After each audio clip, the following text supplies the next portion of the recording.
Showtime. It's about that time. Let's go. You're right where you need to be. This is GCOM Radio. Hardest radio station on the planet. Yeah. Powered by Lyfeblood.com. We certified. And hosted by Nova Phoenix. Give them that flavor.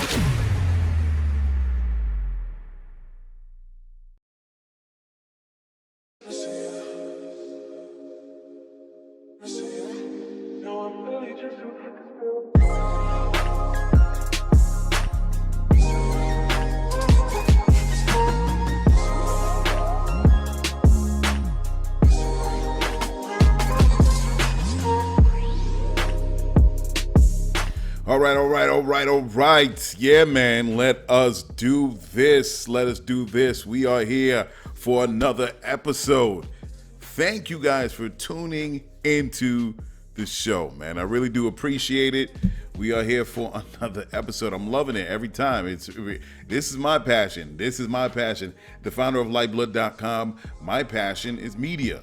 I love talking to you guys. I love working on this production of podcasting. It's a beautiful thing. There are 1,000,001 podcasts out there, but there's only one of me.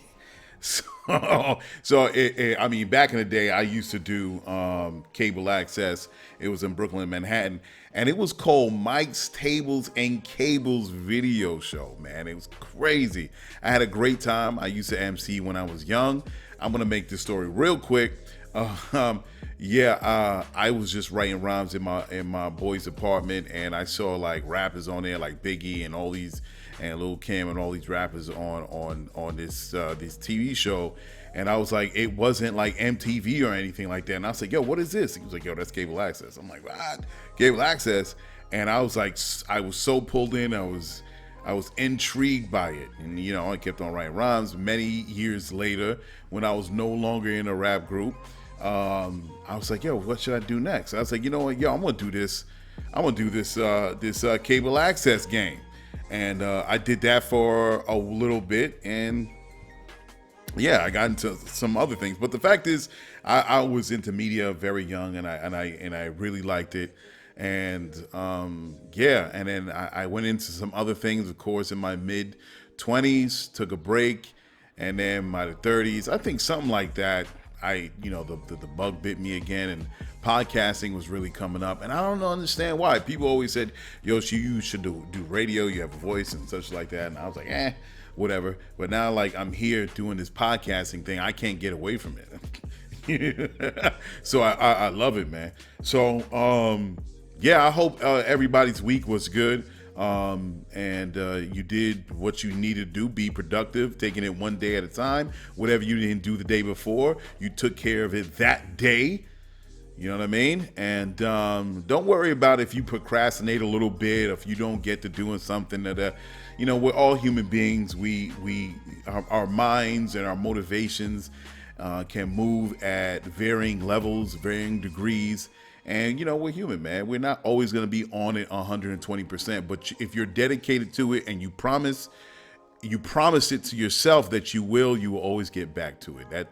That's a one definite thing. If you love it, you love doing it, if you love doing it and you see yourself, you actualize yourself actually doing it for a very long time, you'll always get to it no matter what. All right, so let's just get to the show, man. I'm your host, Nova Phoenix, on GCOM Radio, on iHeartRadio. And we're going to get this show going with a couple of things that I have seen since the last show. And I just have to speak on it and support it or knock it down or whatever that I do, what I do. And everything's related to Lyfeblood.com when I speak to you guys, because it's all under the umbrella of social media. You know what I mean? If anybody ever asks, so what is your show about? It's about and I always was like conflicted about it. I was like, what is it about? Oh, is it about this? Is it about that? You know what? I'm the founder of Lyfeblood.com. It's a social media platform. And as we all know, everything is on social media. So that's what I'm going to talk about, everything under the sun. And hopefully this can inspire you or encourage you or stop you from doing things that you shouldn't be doing. So yeah, let's get right to it. Yo, the Ford Mustang, man. Look, there's two things that I'm into. I'm not really into jewelry person. I've said before. Two things I like that I know and I always get into is jewelry, is cars, technology, and I say technology, anything technology, but more like, things that, electronics, let's say it like that, electronics and a home. That's the only thing. I'm really car, home. I don't care about ice, jewelry, whatever. That's not my thing. When it comes time to, and I love art too, man. I really dig art. But really, if anything, the first thing is going to be the ride, because to me, your ride is your second home. It should be someplace where you could feel comfortable if you're driving or not. So it's definitely got to be the right ride. And then your home, of course, is your humble abode. And I already have an idea what my dream home is. My dream home is going to be a bridge home, where it's two separate halves that are going to be connected with a bridge. And I saw some beautiful bridge homes. And one bridge home had a living room, it wasn't a living room, it was a dining area that was in the bridge, and it was nicely lit. Oh my God, it was beautiful.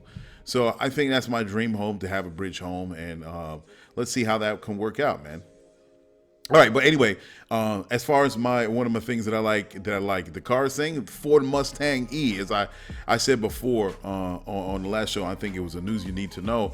Ford's got their Mustang E all electric vehicle, and it seems like it is hitting the market hard. A lot of people are loving it, so much so Ford is coming out with a GT and a GT Performance Edition.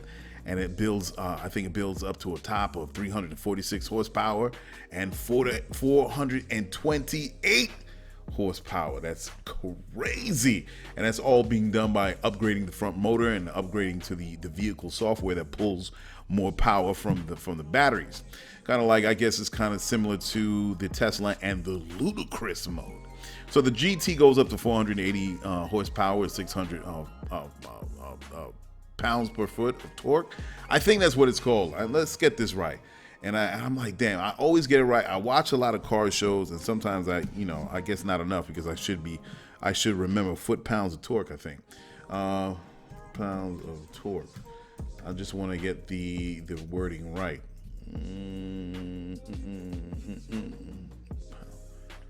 Foot pounds of torque. I was right.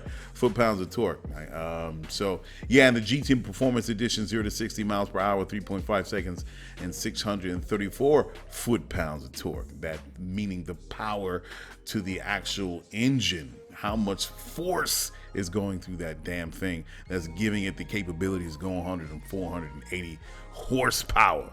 Ridiculous. So yeah. It's a beautiful thing, and the thing about it, I was actually having a conversation with somebody on cars, and I'm like, yeah, that's all beautiful, and we're talking about everything a part of the car and what makes it nice, and we're talking about regular cars and muscle cars, and it's crazy. They was like, well, my thing is, at the very minimum, I like, when it comes to internal combustion engine cars, you like the very minimum 6-cylinder. I tried a four-cylinder. I'm like, oh my God, I hated it. I hate 4 cylinders, and they always say people, but 4 cylinders, they've improved the 4 cylinders. It's kind of like 6. No, it's not. It's not like a 6. I rented a Nissan Altima. What's the other car? Nissan, not the Altima. Oh, man, it was it was a 6-cylinder Nissan.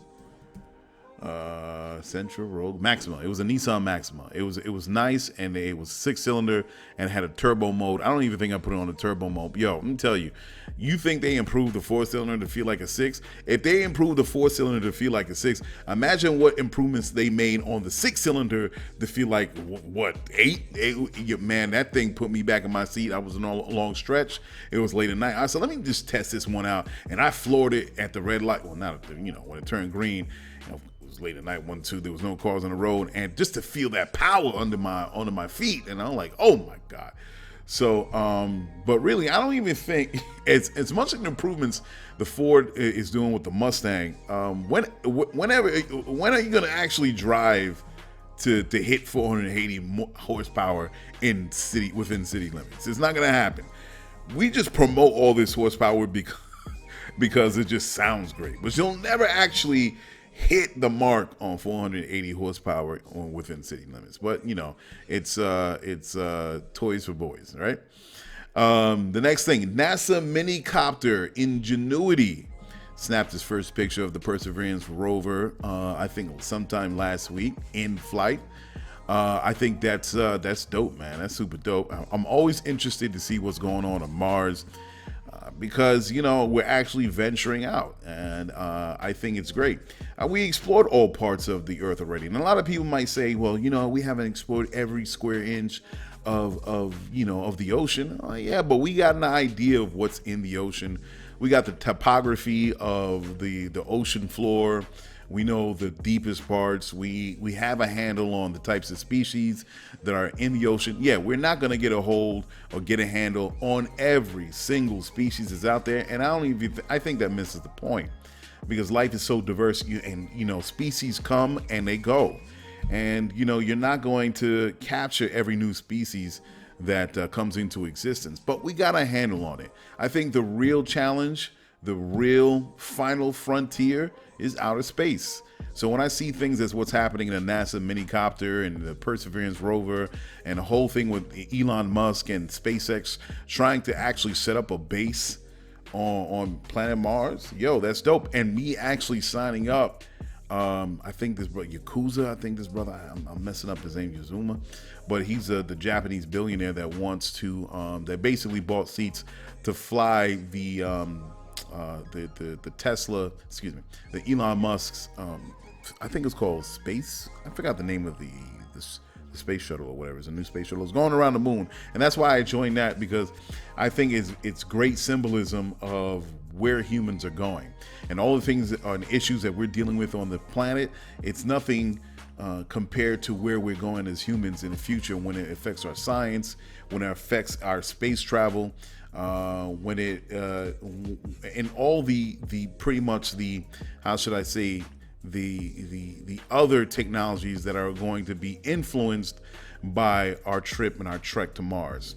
So it's a very fascinating thing to me. I love reading up on it. I love looking at the pictures of Mars, and yeah, man, I keep my eyes to the sky. What's next? Travis Scott, he's planning a festival. We're gonna open up soon in New York. They're saying July 1st. New York's gonna open up fully, so people are gonna go to restaurants, and then people are gonna be able to go outside without having to worry about. I'm sure there's going to be certain places where you're going to have to wear masks, but now people can get back in crowds.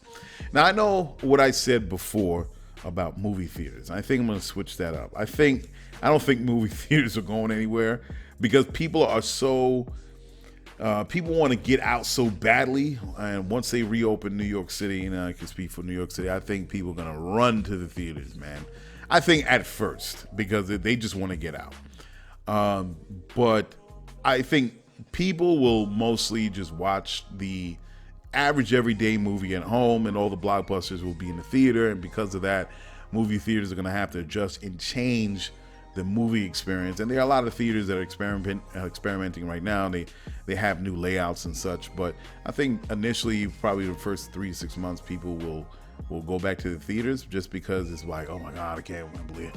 Thank God we're out of there. You know what I mean? People just want to get out and mingle. But with the New York City opening and a lot of other states already open, Travis Scott is planning to do his Astro World Festival. The first one's going to be in NRG Park, Houston, Texas, November 5th and 6th.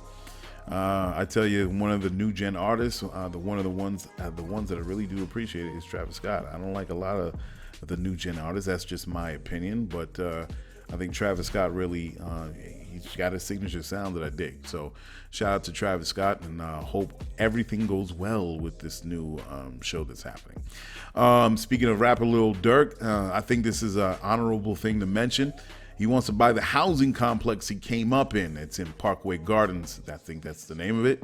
It's a 13-acre complex which has about 3 dozen buildings from 63rd to 65th Street between Dr. Martin Luther King Jr.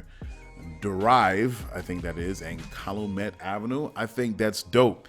Instead of buying like a $15 million mansion, he's actually buying the housing complex he came up in and take care of the people. Now, hopefully he doesn't, slack on taking care of the property. So, but I think it's a dope thing for Lil Durk to do. And I hope that a lot of other artists will do the same thing, man, and help out their people, the people that support them.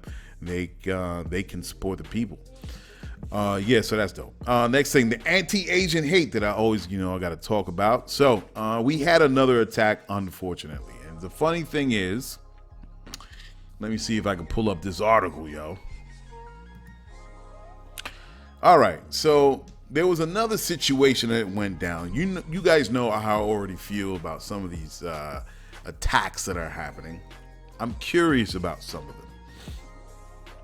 And everything with the anti-Asian bill, and I clap that up, and I think that's a beautiful thing. But I also feel that there can be ulterior motives to how it will be used against black people, because historically black people already understand how certain people in government move. So we are well aware. We are very well aware. So this particular incident happened in White Plains, New York. So check this out. So a man attacked an 83-year-old Asian woman. Crazy. 83 years old. Now, why do these suckers always go after old people? And you know what? It wasn't a regular dude. Now I'll explain why. So this dude attacked an 83-year-old woman. He walked up to her when she was, going about her business. And the way she explained it in the video, I found this on Yahoo News. He got up to her face, I guess, I don't know how close, but very close. The woman, of course, was in his face.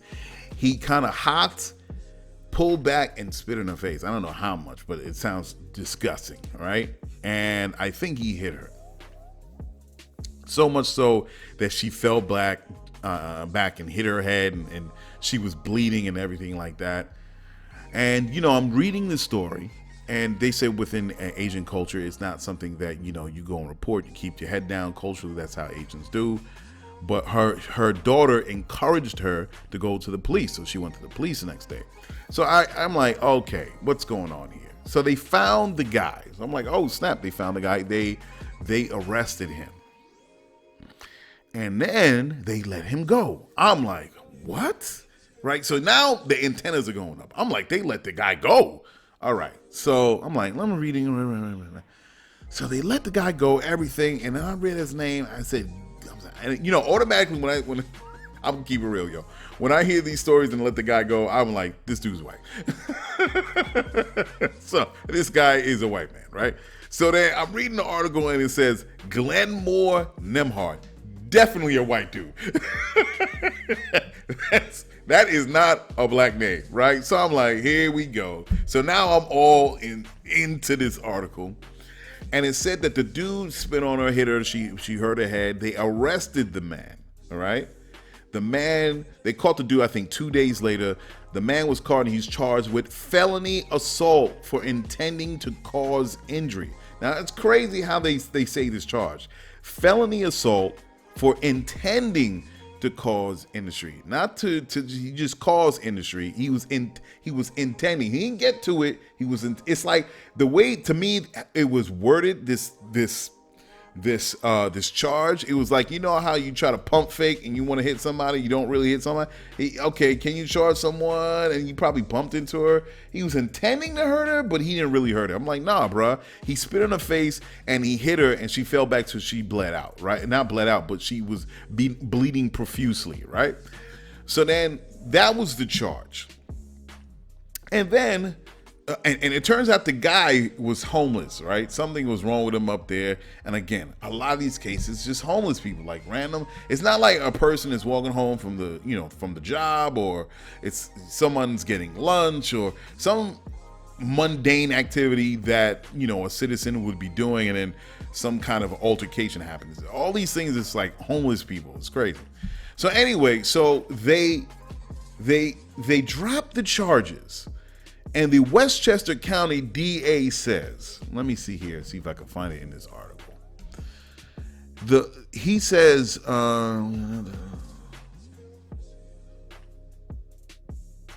he said the Westchester County District Attorney's Office has determined that the evidence is lacking. Aspects of Nemhard's identification, it said, would be inadmissible and unusable in court. It says, the district attorney says, we have now determined that available evidence beyond the inadmissible identification is not sufficient to establish beyond a reasonable doubt that the suspect originally arrested committed the assault as charged. What? He continues to say, as justice requires, we are dismissing all charges against this individual. Again, I don't understand. And together with it also launching for victims of state. So the district attorney, together with County Executive George Latimer, also launched a campaign that offers immediate assistance for victims of hate incidents. The campaign includes social media graphics available in English, Korean, Mandarin, Chinese, Japanese, and Spanish, which gives instructions. So if they're not considering a hate crime. So, I mean, what? It baffles me. Number one, they didn't consider it a hate crime. Okay, let's say there's no evidence to say that this was a hate crime. The man hopped on this woman and knocked her down, and I'm sure she can positively ID this guy. Positively ID. I'm sure, because as she said, he got in her face. So you can charge him with assault or something or other. And you say, well, he was a homeless guy, Nova, right? Okay, all right. But the other people, remember, the other cases where it was the black folks in the city and that got into these anti-Asian things, situations, attacks, right? That I said was kind of iffy. They arrested them right away. Did they let them go? I don't think so. And these people, even with their questionable backgrounds, like the guy that killed his mother and he got sent to jail, and some way or another, this guy gets out and he's roaming the streets. What do you think happened to this guy? I'm pretty sure they put him right back in. So that's why I say when it comes to the anti-Asian bill, and this has nothing to do with Asians, to all my brothers and sisters of Asian descent, but this has everything to do with white supremacy and how they will use these laws. As I said, SJW Trojan horses, they will use these laws against black people. And the folks that are behind these desks as DAs and other law enforcement officials in whatever capacity are just going to be light-handed and let these people go, the ones that are accosting or attacking or running up on Asian people. But when it comes to the black people, oh my God, we got to drop the anvil on them, right? This is what I'm talking about. You could Google this article. Glenmore Nemhard, Nembhard. So yeah, that's crazy. All right, so this other thing that's going down, Kamala Harris, man. So I know by this time, as you hearing me talk about this, you already heard enough analysis on the subject matter of, what Kamala, the right pronunciation, and the Republican Senator Tim Scott said about America is not a racist country. Okay, so I'm sure you heard a number of different talks on this, so I'm not going to give you the same spiel because you've heard everybody give their 2 cents in the matter.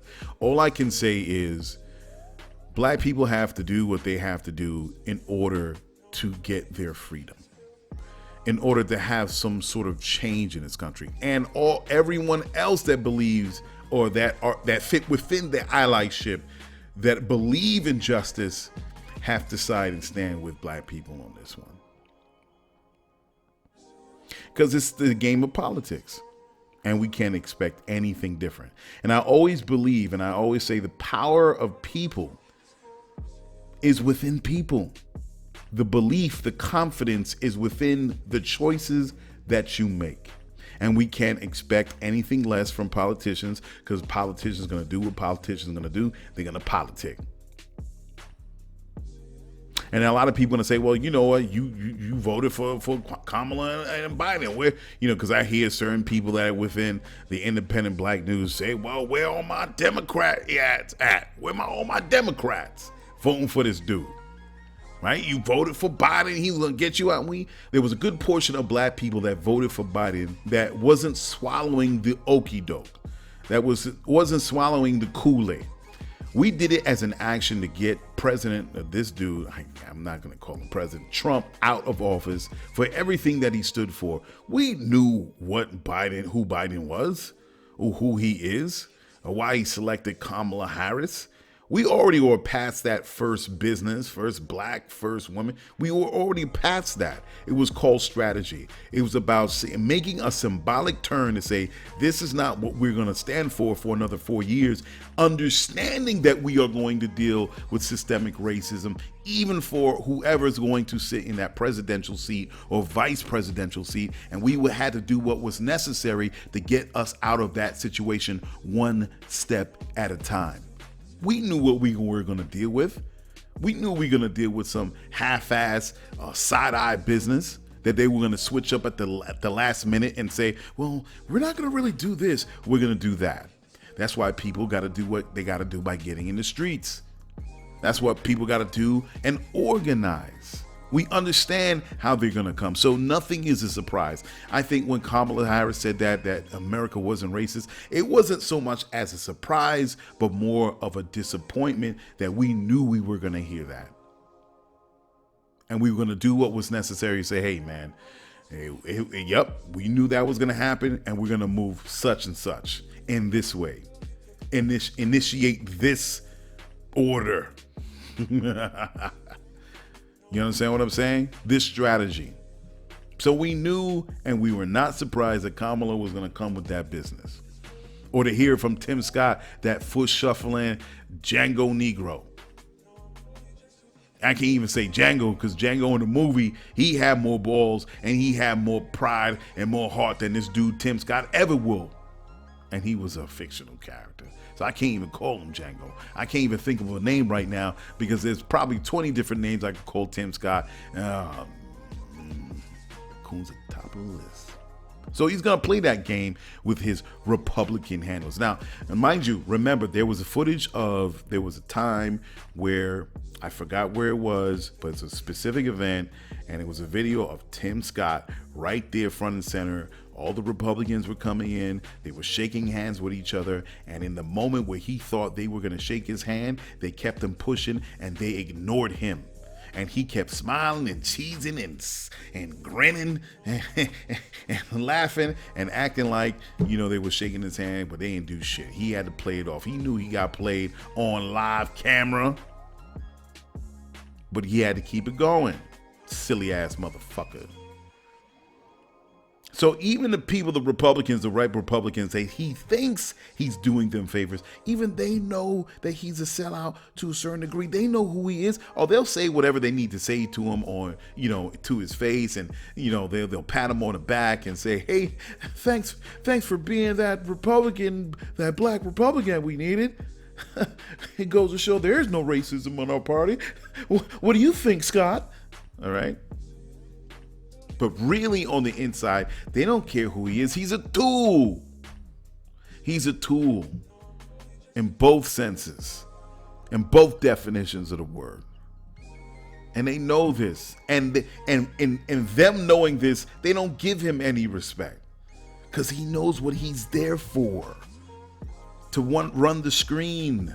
They know what he's being used for. They're not bothering with him. They don't have to shake his hand if they don't want to. They shaked his hand yesterday behind closed doors. But if they feel like it, I don't feel like shaking your hand. And he's got to stand there because they know what he's there for. He knows what he's there for. And if they feel like disrespecting him right there in that moment, yeah, we could do that. Fuck off. Get out of here. You know what I mean? So we know how he's coming. And we know how a lot of Democrats are coming. Okay? But it's all about strategy. What's the strategy? That's something that has to be discussed. That's something that's already been discussed. But that's what's important. What's our strategy next step?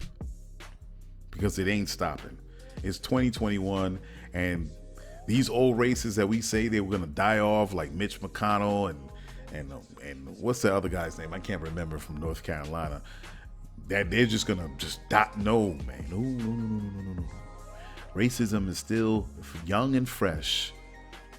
Young and fresh. The people that's 25, 30, that's carrying on the message, carrying on the baton of white supremacy, they're carrying it on. Yeah, don't think it's going away anytime soon. So I don't really care about what Kamala Harris is doing. They're politicians. They're going to do what politicians do. But the power is in the people. Remember that. It doesn't matter what one voice or two people say, or a small group of people. When everybody's on the same page and move in one purposeful direction, you know what I mean. All right, in the 60-minute interview, Scott Pelley, Scott Pelley, it's funny that I'm mentioning this. In a 60-minute interview, Scott Pelley in Minnesota of the AG Keith Ellison said that Derek Chauvin should not get, of course, Derek Chauvin, the cop that killed George Floyd, and he got hit with all 3 charges. He's guilty, no bail, went right to jail. He's on 23-hour lockdown, I have to say. Yeah, they should. Because if they let him out in Gen Pop, it's going to be a problem. But I think they should let him out in Gen Pop, man. I mean, treat him like normal. I think it's unfair for him to be in solitary confinement, 23-hour lockdown. I think that's unfair to him. He should be able to get air. He should be able to mingle with the other people out in Gen Pop and, eat with the commoners. You know what I mean? Yeah. So anyway, so the Scott Pelley, the Minnesota AG, I'm sorry. Excuse me. The Scott Pelley is the, I'm reading my notes. Scott Pelley is the interviewer on 60 Minutes, and the Minnesota AG's name is Keith Ellison, and he's saying that the charges on Derek Chauvin, when they do pass sentence, it shouldn't be light or heavy. It should fit. It shouldn't be a revenge sentencing. That's what he said. But this is the funny thing. So there was another article that came out saying the same thing a couple of days later, and Minnesota AG Keith Ellison pulls back what he said by saying, he ain't saying don't make it light or heavy, don't make it a light or heavy sentence. Now he was like, drop the anvil on him. So pretty much what happened was he was talking smack. They quoted him in this article about that 60-minute interview with Scott Pelley, and then all of a sudden he comes out a couple days later because he must have got the business, and whatever way, now he's talking about he should get the fullest charge or sentencing for the crime that he committed. So listen, you'll be surprised, as I say, what the power of the people can do. And I think the power of the people is just more than protesting. I think it can be in any way that you want it. It doesn't have to be physical. Look, it's as simple as a choice. You have to make the choice to say, hey, I'm not doing that anymore. Understand what I'm saying? Okay, so there are more Transformer movies, man. You think that, you know what? I'm kind of both ways. I like the Transformers movies, but then at the same time, I think there's more Transformers movies. I mean, y'all actually budgeting more Transformers movies, but hey man, if there's a business for it, I guess you could say go ahead. All right. We're about to come out with Fast 9, and you thought that Fast and Furious was going to be over on the 4th or 5th, and here we are. Lo and behold, we in the 9th inning. they got another freaking Fast and Furious, but I'm gonna go see it though, man. I'm gonna big ups to the Fast and Furious. I'm gonna go see that joint because I know how they're gonna top the last one. That's what it's all about. Because before I was like, man, that can't happen. But now that I'm kind of like I'm getting pulled into that fast world, I'm like, oh, I see. You're not really taking it serious. They're just trying to see how they can top themselves from the last stunt, no matter how improbable or unlikely or fake as fuck people might think it is. Yeah, I'm here for fast. But anyway, they're doing more Transformers movies. So Dominique Fishback, all right, everybody knows Dominique Fishback. She did a couple movies. There's one. What was that one she did with Jamie Foxx? Dominique Fishback. Okay, Dominique Fishback. What movies have you done? Okay, of course she was in the last one, Judas and the Black Messiah. She was in Power. That's the joint, Power. So she was in The Hate You Give. So now she's going to be in the next movie with Anthony Ramos. So everybody knows Anthony Ramos from the Spike Lee movie. With Spike Lee, She's Gotta Have It, right? I think that was on HBO. She's Got to Have It, Anthony Ramos. Let me see. That was on Netflix. I don't know why they canceled that, because I really liked what they were doing. She's Got to Have It. But, whatever. I guess that's Hollywood, right? So Anthony Ramos is going to be with Dominique Fishback in the new Transformers movie. I think that's super dope. Also, with Anthony Ramos, he's going to have In the Heights coming soon. I can't wait to see that, because that's going to be on a musical tip. I think the guy that produced it, In the Heights, is the guy that did Hamilton. In the Heights with Anthony Ramos. That's going to be super dope. I'm really looking forward to watching that, man. So who's doing this? Production company, Likely Story, producers Lin-Manuel Miranda. All right. So right along with Kiara Allegra Hudez, Anthony Bregman, Scott Sanders, and Mara Jacobs. The director is John M. Chu. So that's super dope, man. Why does he look familiar? I don't know. I'm looking at this dude's face. So yeah, man, Transformers. Let's see how they flip this one. And In the Heights, man, that's gonna be super dope. Oh yeah, speaking of another Netflix show, go and see Yusuke, man. I saw Yusuke. It's hot. Yo, I'm feeling it. That's the anime that represents the first Black Samurai. Super dope, man. I thought it was gonna be like a real history piece, but they went full anime. I'm talking about the characters and the fight scenes and cats flying and robotics and I'm like, huh? When I saw that big ass robot, I'm like, wait a second, there ain't no robot back in the 16th century, but it's all good. It's all good. I encourage people to see it, man. Yusuke was dope. It was super, super, super dope. Super dope. So yeah, check that out. All right. So we're going to get out of here. We're going to get into a couple of songs. The first joint, really, really, really digging it. From what I heard it's J Period, man. Everybody know J Period from him, from back in the day. Hip hop head. He's got a new album out called Story to Tell Chapter 1. Story to Tell Chapter 1. And this song's with Tiffany Goosh. I hope I'm saying it right. Dave Chappelle is doing a little wordplay on there. Introduction. And then, of course, with the bars, we got Black Thought. So, super dope, man. Super dope. And then right after that, we're going to get into Coco Sarai. She has a new EP out. It's called Cacao 2. So big ups to Coco Sarai, and this song is called Cacao, I believe. Yeah, so we're gonna listen to J Period Story to Tell Chapter 1 with that album out. This one, let me see if let me see 1 second right quick. Oh yeah, so I'm sorry, so the song's called All in Your Head. So All in Your Head featuring Tiffany Goosh. Oh my God, all these names I can't pronounce. Okay, of course, Dave Chappelle, Black Thought. And then we're going to get into Coco Sarai with her song, Cacao. And we'll be right back. All right. Hello. This is Dave Chappelle, welcoming you to J Period Presents A Story to Tell. A musical journey in 3 acts. When you hear this sound, turn the page. Please, tune your speakers for maximum bass response and enjoy the show. And now, ladies and gentlemen, a story to tell.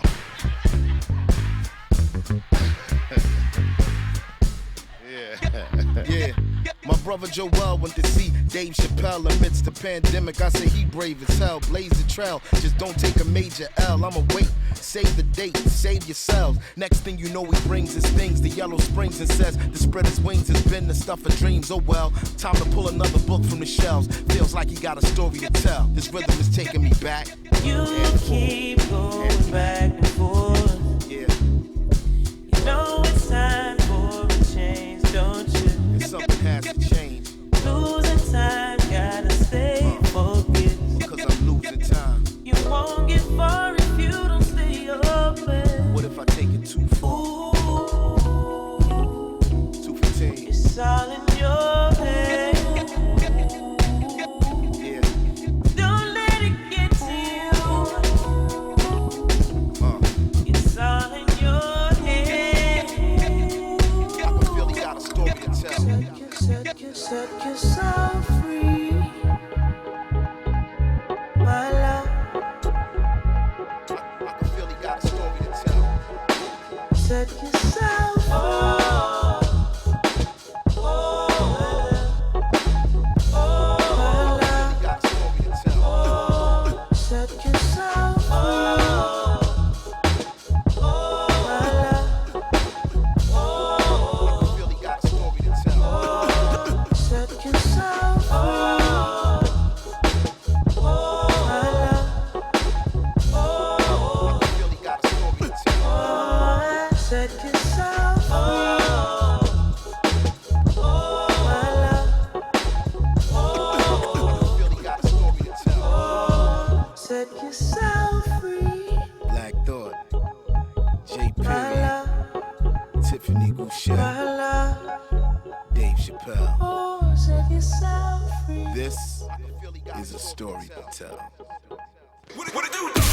It's GCOM Radio. I am one of the flyers on iHeartRadio.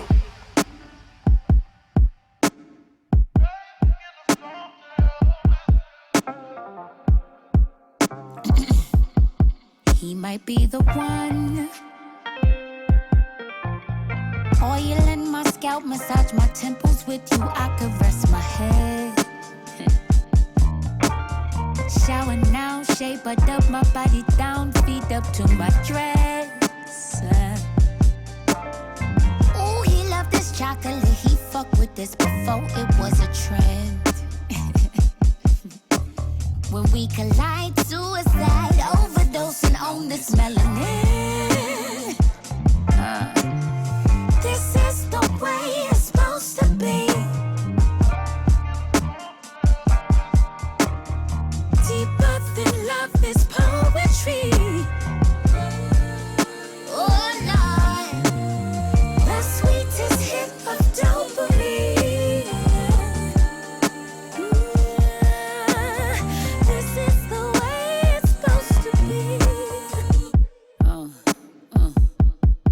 I could try to run, but where would I go now? I know every road leads right back to you.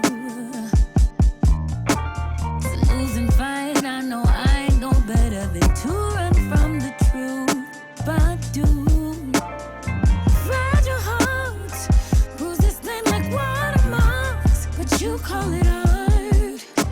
Kissed every scar, let down every guard, and that's my favorite part. This is the way it's supposed to be. Deeper than love is poetry. Oh Lord, my sweetest hit of dopamine. This is the way it's supposed to be.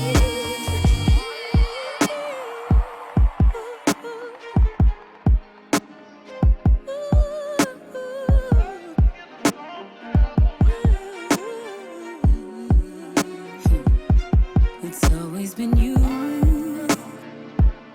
It's always been you. Baby, it's always been you. It's always been you. I know that it's always been you. We both know it's true. Baby, It's always been you. Now I know it's always been you. It's always been you. Baby, it's always been. It's always been you. I know that it's always been you. We both know it's true. Baby, it's always been. Always been. Yeah, yeah, yeah, yeah, yeah. You. Nothing quite like you know. And I cannot get enough. As long as you're by my side, I know that we'll be alright.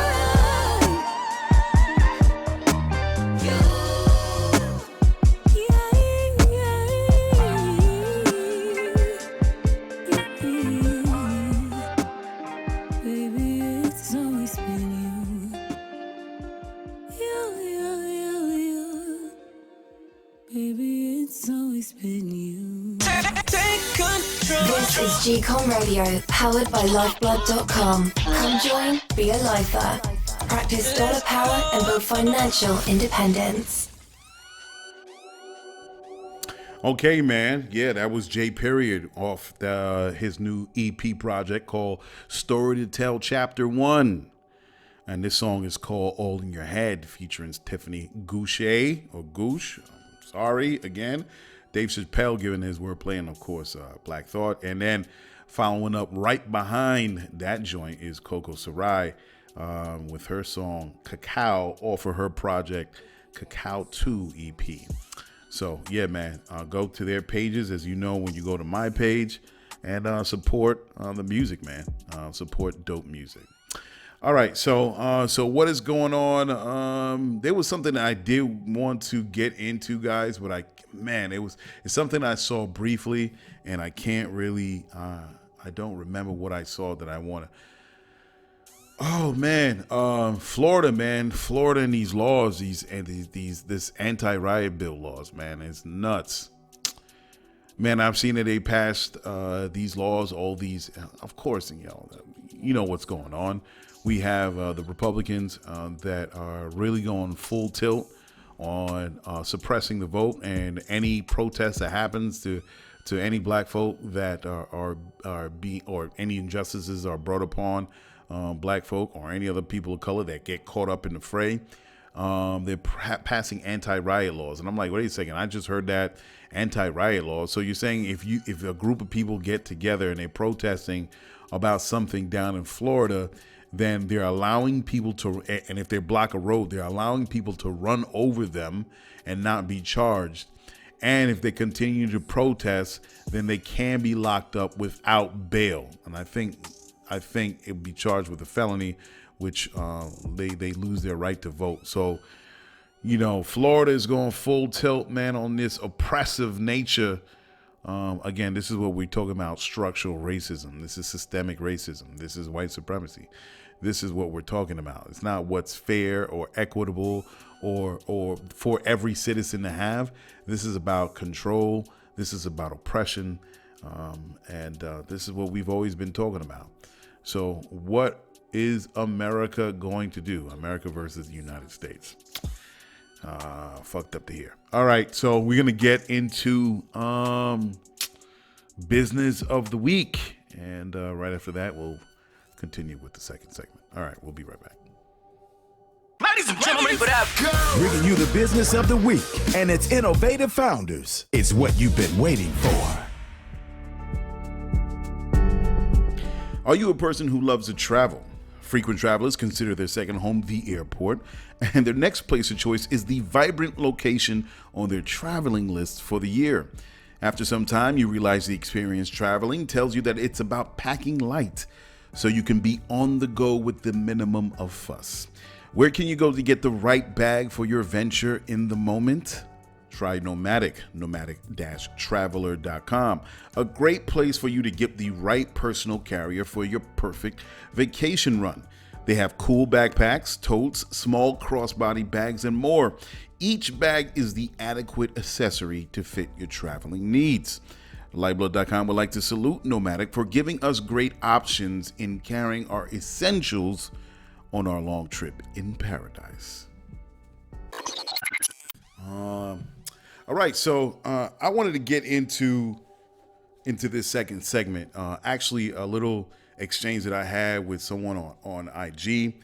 Actually, it was Talib Kweli, and I had a quick exchange with him, and it kind of got some things going in my mind because I pretty much, probably I misread some of what he wrote or typed in his message, but pretty much he was talking about, let me just read it to you. So he posted this a little bit ago, a couple days ago, and it says support black business from the great Mr. Chuck D and Not a Lie Detected. Now imagine if your business constantly pushed pro-black messaging, it would be way harder to turn a profit. That's why I follow the leader, Public Enemy, and others. Authentic art is not created to turn a profit. It's created for the sake of making art. It's hard to make any sort of living from authentic art in a capitalist system.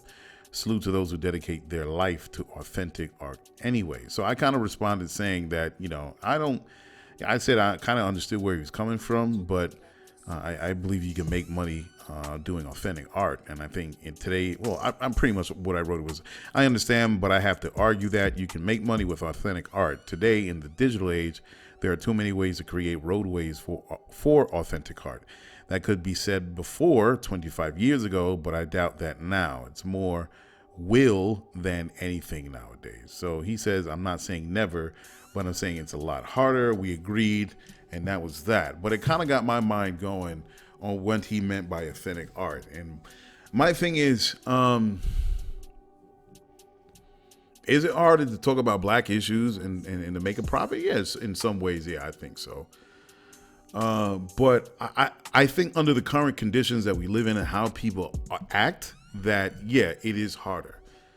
But then what is it to be pro-black anyway? I don't consider myself like super pro-black. I mean, I see where Talib comes from. He talks about a lot of black issues. But why is that necessarily pro-black to speak about black issues? If there are things that are negatively affecting black people as a whole and it's something that the world should know about, of course you're going to talk about it because you're black yourself. I mean, you're not going to ignore it. You know what I mean? You're going to use your platform and speak on it. But I don't think that's necessarily like on some Malcolm X pro-black. It's just like, hey, I see something happening and I want to speak about it. And some people speak more about it than others. For example, it's D.L. Hughley. He's a comedian. My man does a ton of movies, TV shows, comedy specials. We all know what D.L. Hughley does. His profession is comedy, and he's very good at what he does. But then, as of late, he's spoken about a lot of issues, in particular police brutality with black people getting killed by racist police.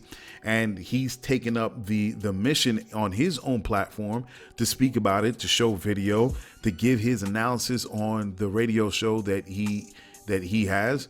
And, I don't consider D.L. Hughley like super pro-black. I mean, not even pro-black in a way. He's a comedian, a black man living in this country, and then he happens to see things that are affecting him as a black man, especially his own kids, and he's speaking about it. And he's taking those steps to let the world know what is happening. So that's why, when that statement is made, pro-black, I'm like, what is Malcolm X pro-black? Okay.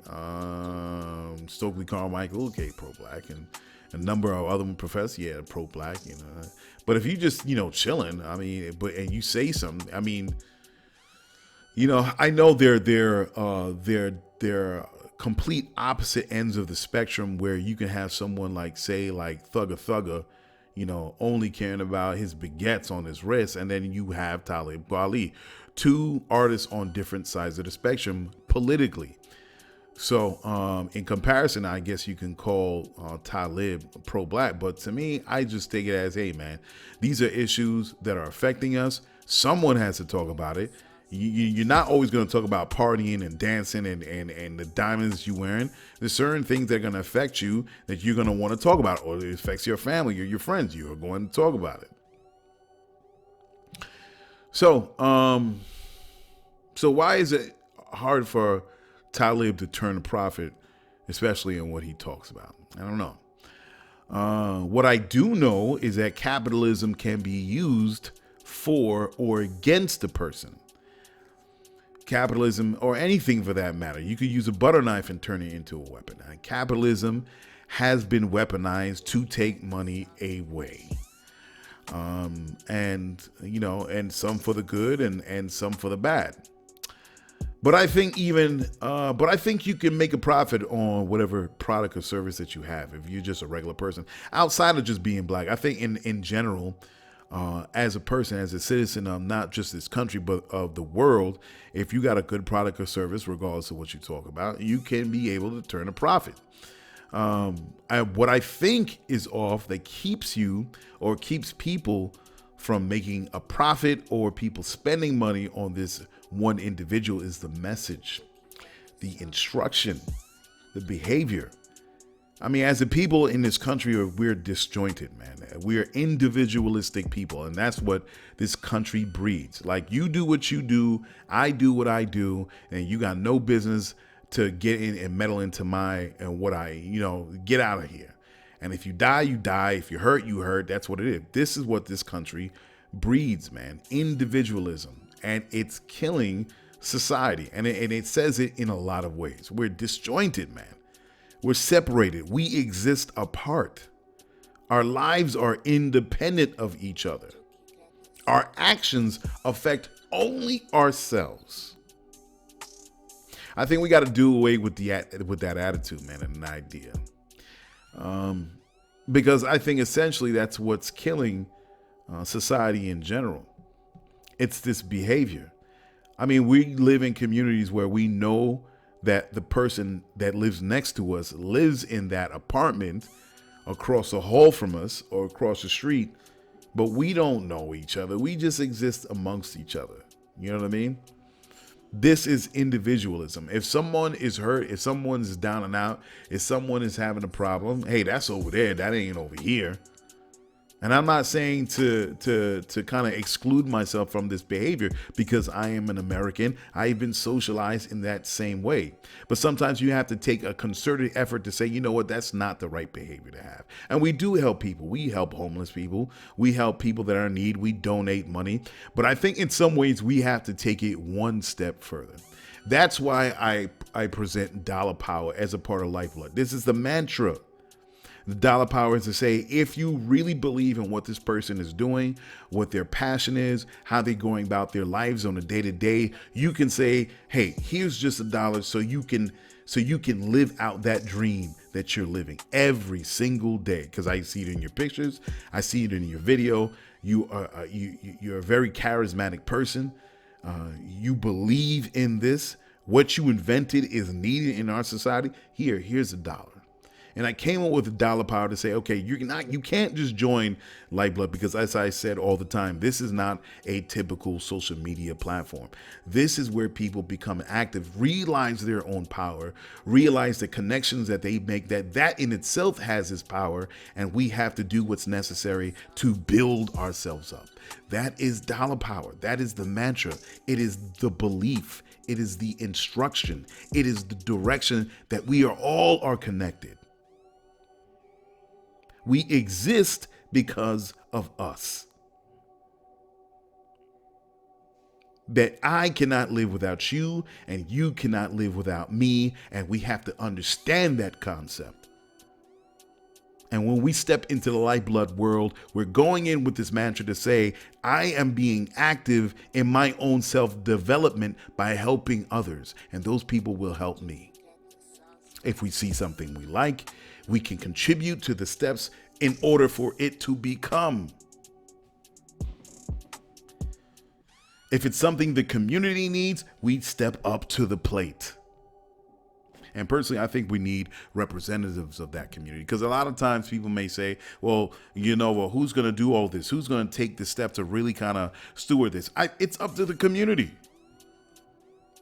Say, for instance, this Bed-Stuy, we have about, say, 500,000 people. You elect someone of the community to represent that community. Say, okay, listen, this is what we need. Boom, boom, boom, boom, boom. This is what we stand for. This is the communal need. We're gonna set up this fund, whether it's for community gardens, whether it's to set people up with job training. That's up to the community within the Lyfeblood world. And there's a little bit more structure as we build out, but this is where it can start on the grassroots, just small.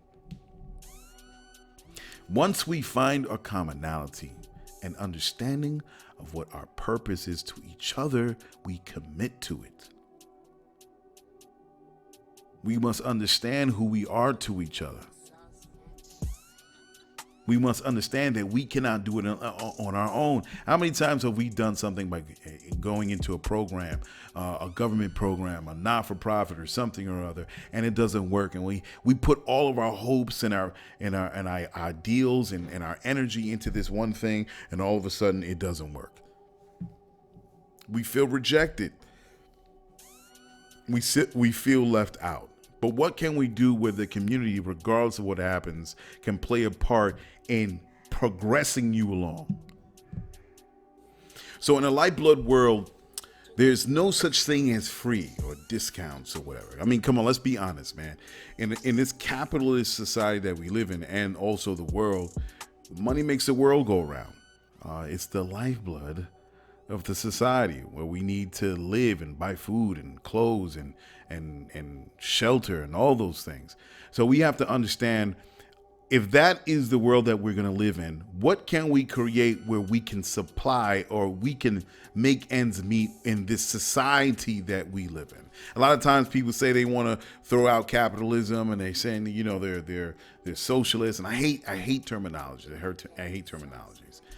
But they're saying there are other things other than capitalists, throw the baby out with the bathwater. And, you know, I mean, in some ways, in another time or age, that can happen. But for right now, maybe we should think of a cousin to the current state of capitalism that we live in. That we have this dollar power, this mantra where we support each other. There's no such thing as individualism. There's no such thing of just doing it on your own and roughing it. It is something where the group has more meaning than the individual. That the group has its purpose more so than the individual trying to live out his or her purpose in that small way. The group is there for the member when it comes to starting a business. The group is there for that member when they're creating an invention. The group is there when it comes to surviving when another member hits hard times. There's no such thing as homelessness. There's no such thing as poverty. There's no such thing as sickness, at least falling into financial hard times. If it's dealing with sickness, it's no more hating your condition because you can't figure your way out. This is dollar power. This is lifeblood. When I think in Talib's statement where he said, yeah, it's hard. Why is it hard? What is making it hard? And I think it's our socialization. And if we realize the problem of what's making it hard for people to survive on their own or within the community, then it's time to make a conscious effort to change that, to eradicate that old thought process, that programming, and where we see the respect and the honor and the power within the group. And that's how we move when we come in and step into the world of lifeblood. When we use the dollar power mantra. So it's not about any of these, ooh, it's cheap. Ooh, it's inexpensive. Ooh, it's free. Free is the killer in a capitalist world. Free is the shotgun, the missile shot across the bow when it comes to capitalism. I'm going to be honest. I'm being honest with you. You can pull things in, right? You can use it as in a way to get the crowd, to hook them. And once they're inside the store, they're inside this space that they created when it comes to business, corporations, then all of a sudden they got them. They can buy that product and that product and buy it. So that's a loss that they take. That's a what do you call it? That's a loss. That's a chalked up loss that corporations have, because they know in the end, in the long run, that people will buy, and next thing you know, you're hooked, you know, things of that nature. So as far as Talib is saying, I understand where he's coming from, but I think if we approach it slightly different and stop accepting what companies are trying to sell us. I say what companies trying to sell us before, because in terms of music, it was at first it was iTunes, and next thing you know, before we can even get comfortable with digital downloading, they wanted to shove down music streaming down our throats. Now all of a sudden, that's a new thing. So instead of just accepting what they want to give us, it's time that we set the ground rules of people, what we are going to accept with each other. But no, we don't do that here. Remember, there's that little meme with T'Challa, and he said, no, we don't do that here. So that's the same thing when it comes to Lyfeblood members, to lifers. No, we don't do that here. That is how we're going to build something new within the Lyfeblood world, when we use dollar power. All right, folks, we're going to get into the next few songs. And then we're going to get into the last segment of the show. So we're going to play back a joint I haven't heard in a while. Don Jr. with Splashin'. I know he's come out with a lot of other stuff, and I got to reach out to him. Shout out to Don Jr. for keeping that passion alive in the hip-hop music that you do. And with that song Splashin'. And then we'll follow it up with Lashana Latrice with Let It Flow, man. Love this joint. So I will be right back. And we'll finish it off with that last segment. All right, y'all. Peace.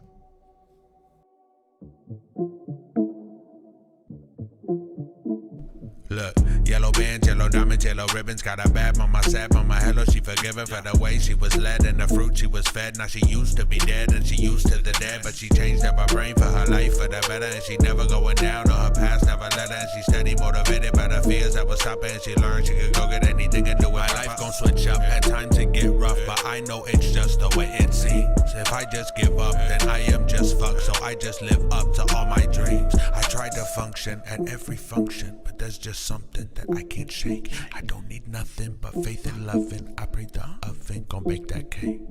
Look, never been the one to rock a nice chain. Is that cause I was bald? Listen up. Turn up. You're listening to GCOM Radio. I seen this shit before. I never been the one to rock the nice J's. Is that cause I was bald? She doesn't need designer brands that says the right things. No, I won't let her go. My life gon' switch up at times it get rough, but I know it's just the way it seems. If I just give up, then I am just fucked. So I just live up to all my dreams. I tried to function at every function, but there's just something that I can't shake. I don't need nothing but faith and loving. I pray the oven gon' bake that cake. My life gon' switch up at times it get rough, but I know it's just the way it seems. If I just give up, then I am just fucked. So I just live up to all my dreams. I try to function at every function, but there's just something that I can't shake. I don't need nothing but faith and loving. I pray the oven gon' bake that cake. Yeah.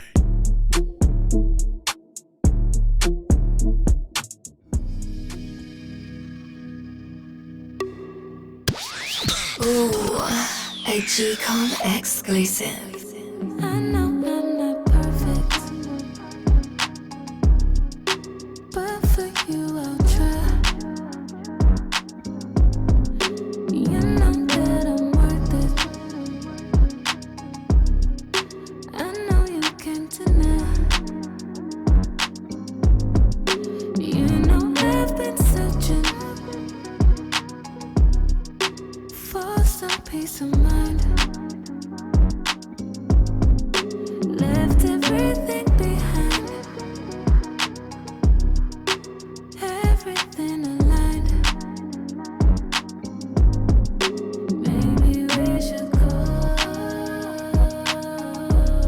to a place only we can go. If I tell you what's in my soul, these things you need to know. I just want you to take control. You need to let it flow. I know you're not perfect, but I know you try. Work so hard you earn it. You know that's just my type.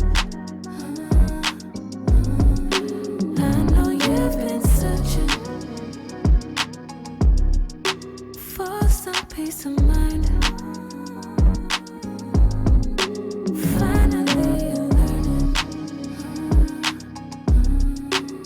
Everything's aligned. Maybe we should go. Maybe we should go.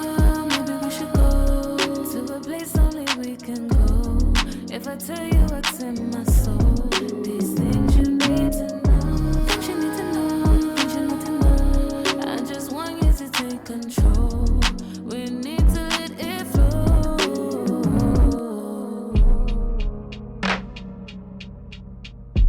I want us to be free. Truth will set you free. Truth will set you free. You know you can trust me.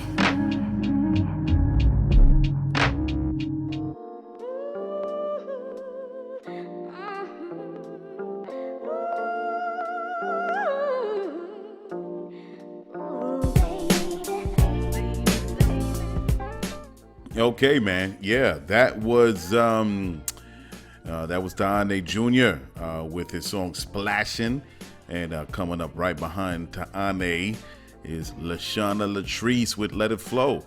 Man, I know that there's gonna be more good stuff coming from Lashana because I really dig the song that she got out right now. So super dopeness. Yeah, so let's go into the news you need to know, and then we'll wrap up this segment and get out of here. All right, let's get to it. Ladies and gentlemen, Around the world and right in your neighborhood, it's the news you need to know.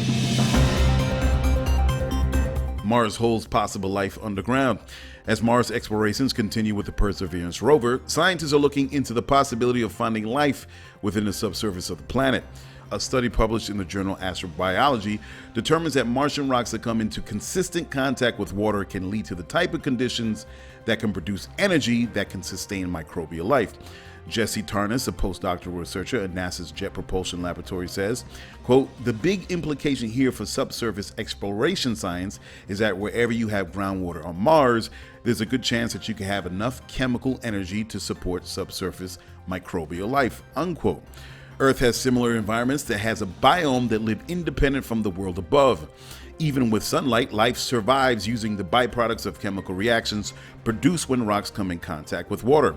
Mars research has discovered evidence of active groundwater systems on Mars in the past and may be in existence still today. This will eventually lead to a subsurface exploratory program that can be a eureka moment of life, microbial life, on Mars. What a beautiful discovery that would be.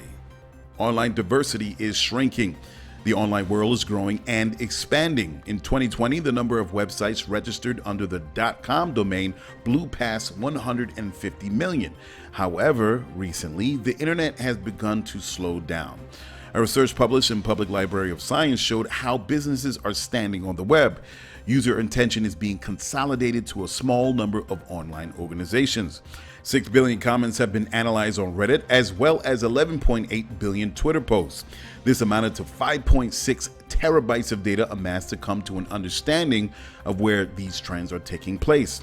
There are less domains being referenced in links, they say. Some time ago, 20 different domains were identified for every 100 random links. Now they are down to 5. Even though app diversity is on the rise, the web today stifles competition and promotes monopolies. The best way to encourage diversity is to have more global online businesses focus on diverse services and by addressing consumer increasing niche needs. And that is the news you need to know. All right, we're back. Let's just finish up this last segment. And this one is about human focus, and it's related to Lyfeblood.com. Of course, me speaking about dollar power, but this is also closely relates to the mission statement of Lyfeblood. I think we're gonna be a more human focused society, and it shows, man. And as I spoke about before with COVID-19, the Great Reset, as I call it in my commercial that I released some time ago, and I think it's. This whole COVID thing, I think a lot of people are gonna try to get back to normal, And I know a lot of people do want to get back to normal, but I think COVID-19 has affected people in a lot of ways where we're kind of reorganizing ourselves and what's important to us. I think that COVID-19 gave us an opportunity to rethink what work means. And we already see the effects of that. What's going on in the city, as far as the migrations of people leaving New York, because they're saying, well, you know what, if I can telework anyway, why do I have to live in an expensive ass city? So people are jetting out to Pennsylvania and upstate New York. And matter of fact, I spoke to somebody, and they're saying that's the new hot market right now, because people are bouncing up to upstate in various counties, and then still kind of want to stay in the vicinity of New York City, but having cheaper mortgage. So again, that's how COVID-19 has affected people as far as their living arrangements. And I think also the importance of health and what is truly important.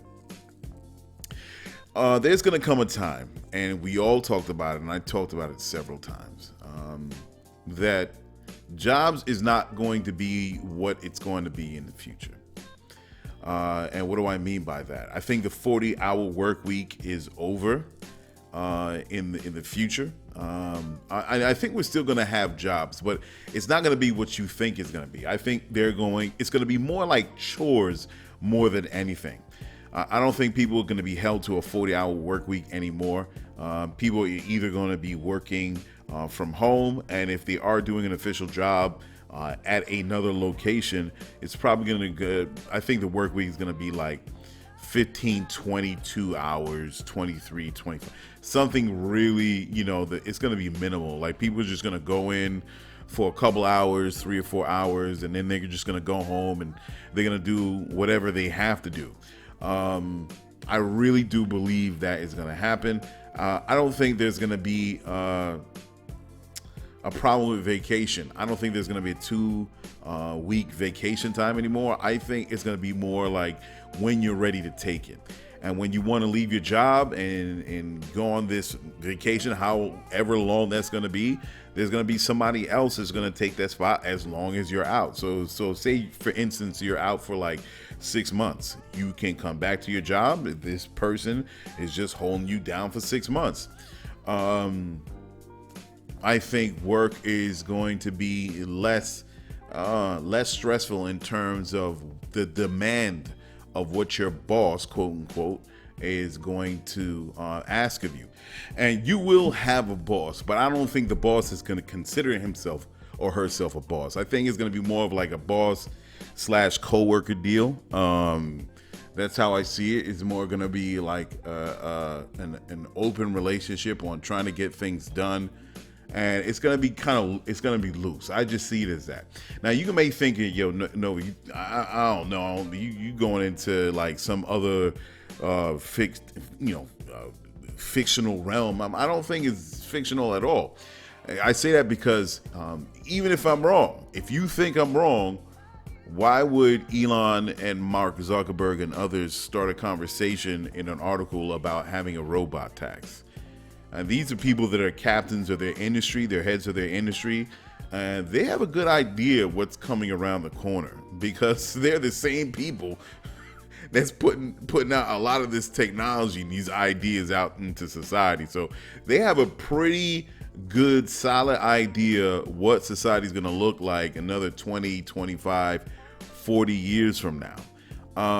If I'm wrong, then why would this organization called Mayors for Guaranteed Income, which was created by ex-mayor of Stockton, California, Michael D. Tubbs, really start promoting UBI pretty much, a monthly payment or monies that should go to people, because society is getting a little bit more, not just more expensive, but you can say expensive, more financially restrictive. These things are coming up. These ideas that it may seem crazy to you is actually very realistic.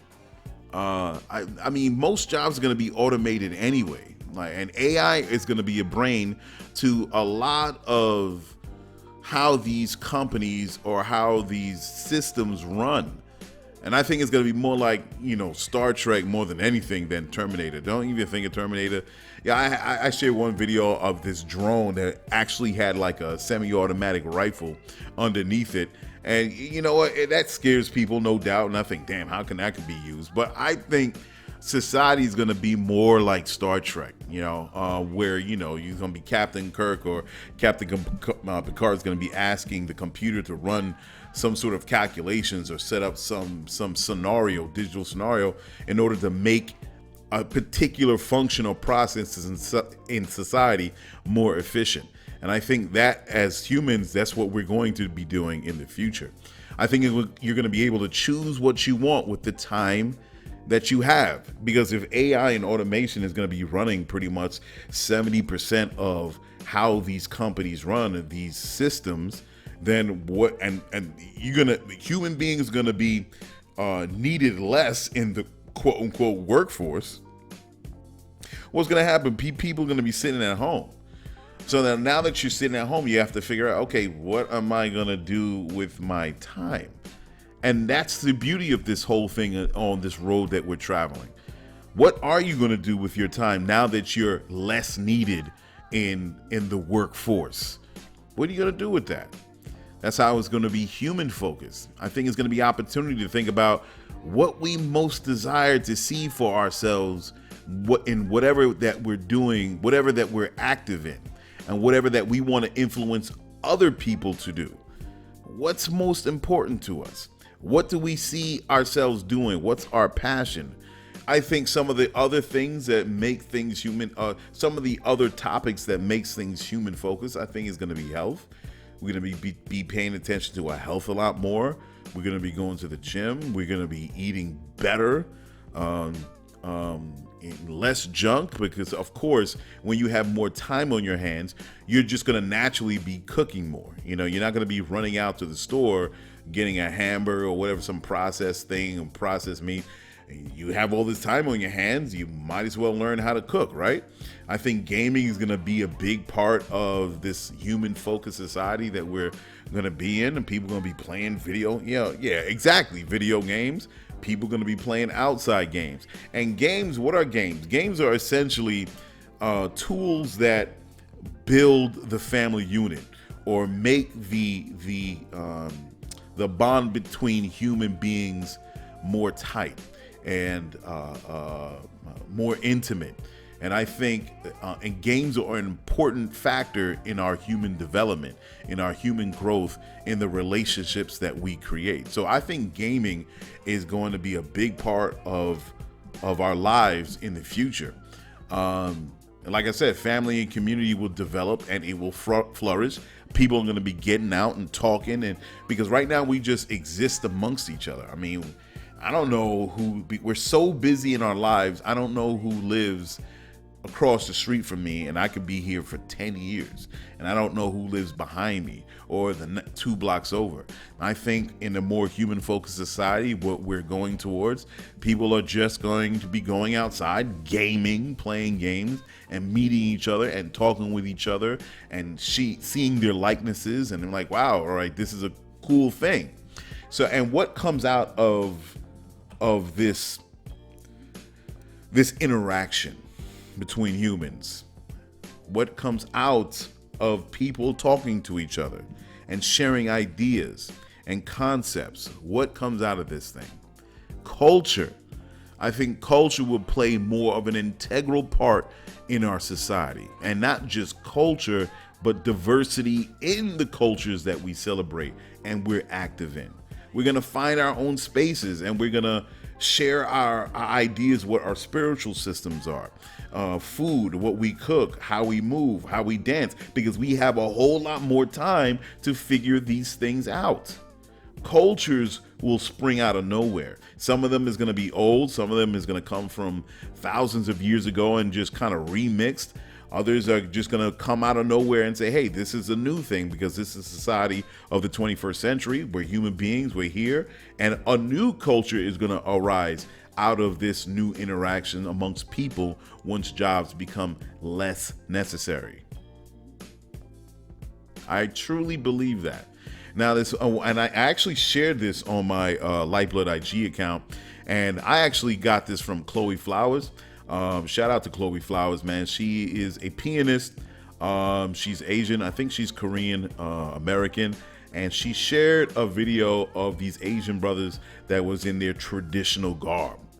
And, you know, she had her things to say about it. But I thought that was kind of hot because I've always felt, you know, especially when even back in the day when I used to, you know, when I was young, watching a lot of the Kung Fu movies, what attracted me to these movies on Saturday afternoons was just not, excuse me, sorry folks, it was just not the martial art that attracted me, but also the culture in it.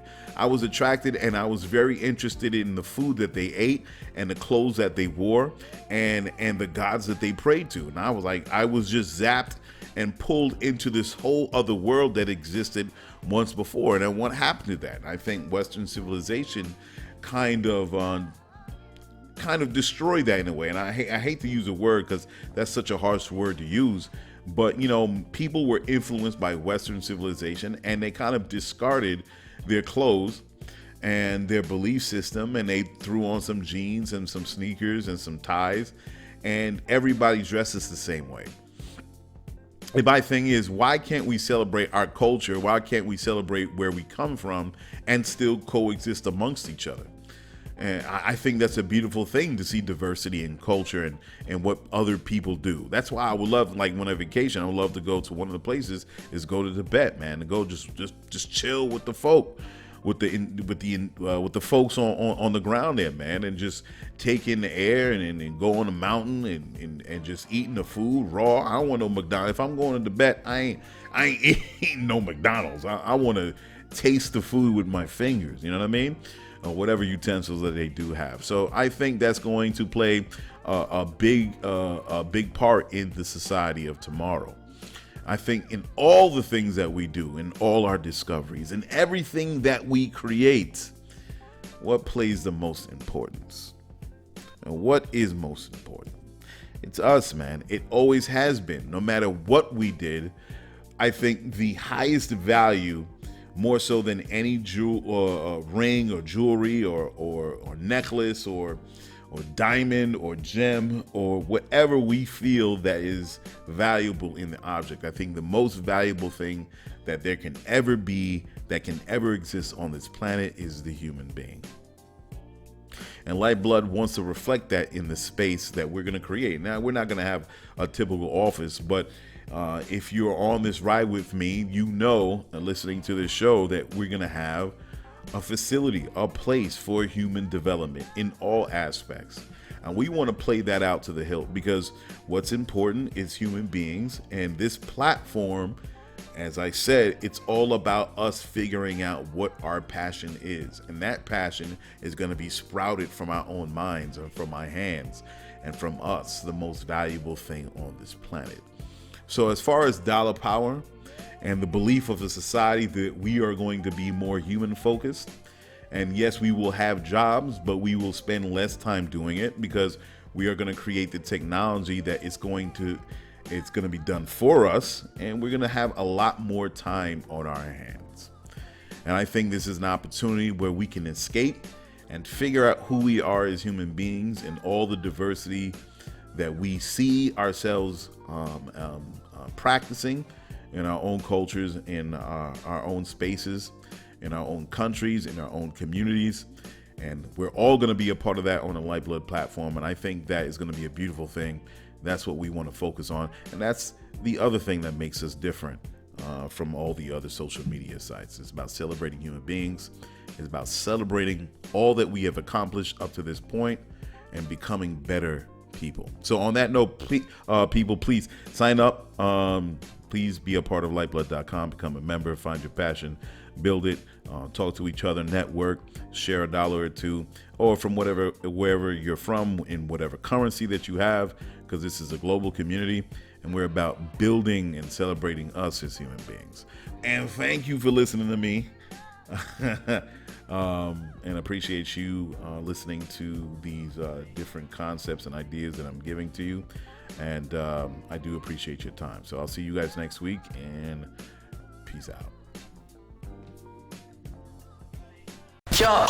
Check it. You just listened to GCOM Radio, powered by Lyfeblood.com for the global community. We worldwide, baby. See you in the next go-round. From right here to your town, we out.